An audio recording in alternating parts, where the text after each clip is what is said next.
اپنی ضرورتیں وہ دوسروں کی ضرورتوں پر قربان کی ہوں گی، ترجیحات کا تعین کیا ہوگا، منہ کا نوالا نکال کر کسی دوسرے کی بھوک مٹائی ہوگی، اپنے حصے کا گھونٹ، ایک پانی گھونٹ وہ کسی دوسرے کو دیا ہوگا، تو ان کے لیے جزا کو بھی جنت میں داخلے تک روکا نہیں جائے گا۔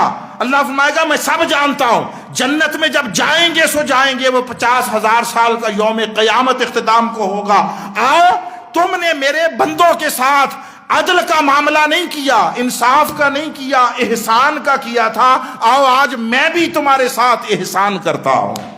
اور ان کو اللہ رب العزت اپنے عرش کے سامنے اور دائیں بائیں نور کے ٹیلوں پر بٹھائیں گے، نور کا لباس پہنائیں گے، ان کے وجود سے نور چھن چھن کر باہر نکل رہا ہوگا، اور اہل دوزخ میں سے لوگ دیکھیں گے، انہیں کہیں گے ہمیں بھی تھوڑا سا نور دے دو، ہمیں بھی دے دو۔ وہ ان سے کہیں گے یہ حصول نور کا محل مقام یہ نہیں ہے، حصول نور کا موقع دنیا میں تھا، وہاں جاؤ اپنے لیے خود نور کما کر لاؤ۔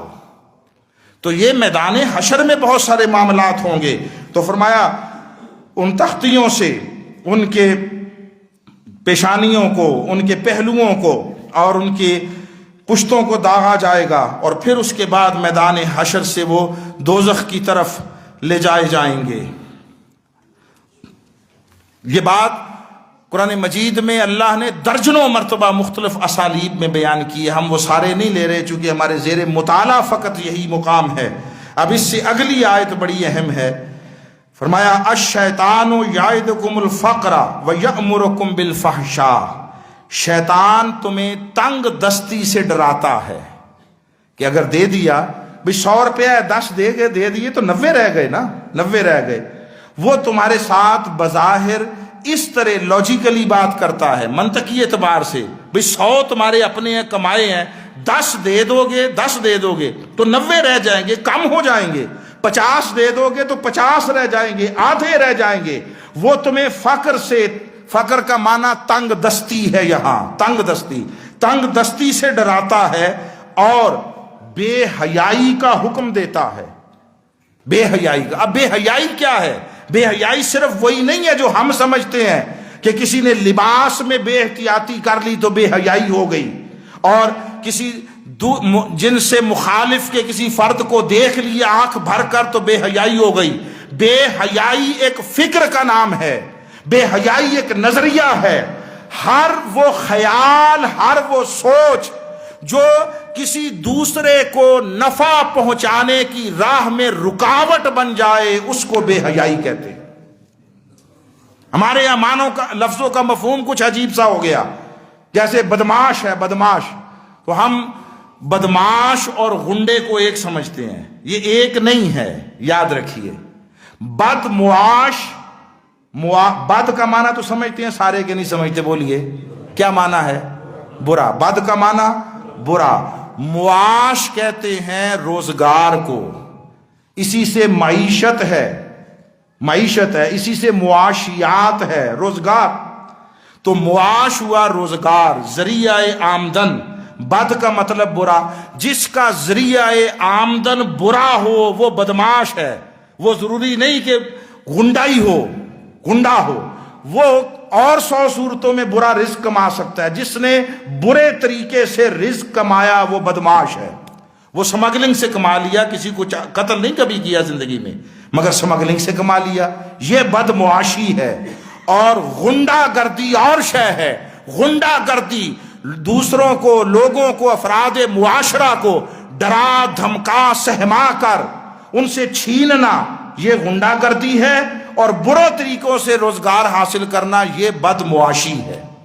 اب سمجھئے، بالعموم ہمارے معاشرے میں اب یہ اکٹھے چونکہ ہو گئے ہیں، ہر غنڈا بدماش ہے اور ہر بدماش غنڈا ہے، اور بہت سارے ایسے ہیں جو اپنے حلیے وضاقتہ، اپنی گفتگو، اپنے عمومی طور پر بیٹھنے اٹھنے سے غنڈے نہیں دکھائی دیتے، انہوں نے اپنے روپ چینج کر لیے ہیں، انہوں نے اپنے طور طریقے چینج کر لیے ہیں، وہ خود کو معاشرے میں مہذب بنا کر پیش کرتے ہیں، مہذب بنا کر، مگر ان کے اندر کا غنڈا بدماش وہ ہر وقت جاگتا ہی نہیں رہتا، جوان رہتا ہے، جوان رہتا ہے۔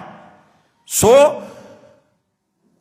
بدماش جس نے ذریعہ آمدن برا ہے، غنڈا جو لوگوں کو محروم کرے، چھینے، اب انہوں نے 100 طرح کے حلیے بدل کر وہ وہاں جا کر بیٹھتے ہیں جہاں دوسروں کو بیٹھنے کا خیال بھی نہیں آتا۔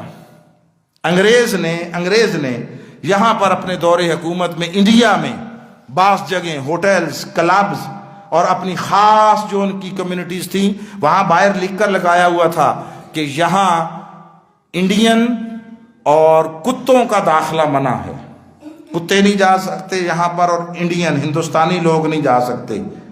وہ خود تو چلے گئے، اپنی فکری اولادوں کو یہاں چھوڑ گئے ہیں، نظریاتی اولادوں کو یہاں چھوڑ گئے ہیں، جنہوں نے قوم کے بہت طبقات کو اور اکثریت کو ان جگہوں پہ آنے سے روک رکھا ہے کہ یہاں تم نہیں آ سکتے، اس لیے کہ تم کوئی اور طرح کی مخلوق ہو، ہم کوئی اور طرح کی مخلوق ہے۔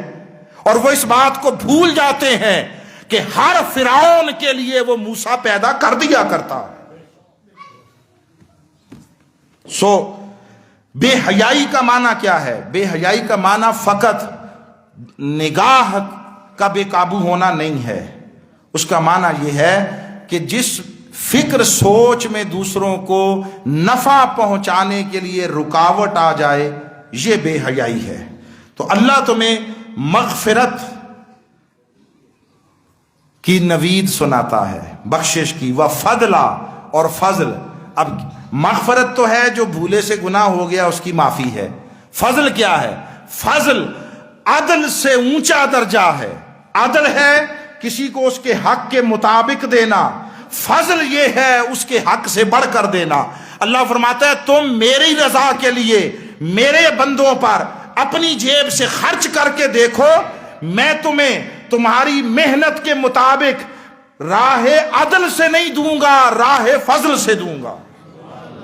اور راہ فضل کا کیا معنی ہے؟ ضروری نہیں ہے وہ توڑے بھر کر آپ کے گھر میں سونے چاندی کے اتار دے، وہ آپ کے گھر ڈالروں اور پاؤنڈز کی بارش کر دے، نہیں، وہ بہت ساری ایسی آفات، ناگہانیاں، بیماریاں، حادثات جو آپ کی تقدیر میں تھے، اپنے بندوں کے ساتھ آپ کا حسن سلوک دیکھ کر، طرز عمل دیکھ کر آپ سے ان آفات کو، ناگہانیوں کو، بیماریوں کو دور کر دیتا ہے۔ آپ کو پتہ بھی نہیں چلتا کہ آپ کتنی بڑی آزمائش میں ڈالے جانے والے تھے کہ آپ کے عمل انفاق نے اور دوسروں کے ساتھ آپ کے حسن سلوک کے رویے نے وہ آپ پر آنے والی آفتیں ٹال دی ہیں اس کے امر سے۔ یہ اللہ کا فضل ہوتا ہے۔ اور فضل کا سب سے اعلیٰ صورت یہ ہے کہ رب ذوالجلال خواہ فقر و فاقہ، بھوک اور افلاس کا شکار کیوں نہ ہو بندہ، اس کے دل کو اپنے سوا ہر کسی کے خوف سے آزاد کر دیتا ہے۔ یہ فضل کی اعلیٰ صورت ہے۔ آپ تاریخ اسلام اور تاریخ انسانیت اٹھا کر تک لیں، آپ کو جتنے صاحبان فضل نظر آئیں گے، بے خوف نظر آئیں گے، نڈر نظر آئیں گے، جری نظر آئیں گے، بہادر و شجاع نظر آئیں گے، ظلم کی آنکھ میں آنکھ ڈال کر تکنے والے نظر آئیں گے۔ یہ اللہ کا فضل ہوتا ہے۔ بس آج کی گفتگو یہیں روک رہا ہوں، اس لیے کہ آپ کو 2 اطلاعات بھی دینی ہے۔ اس گفتگو کے اختتام کے لیے میں یہ جملہ کہہ رہا ہوں، وما علینا الا البلاغ المبین۔ آپ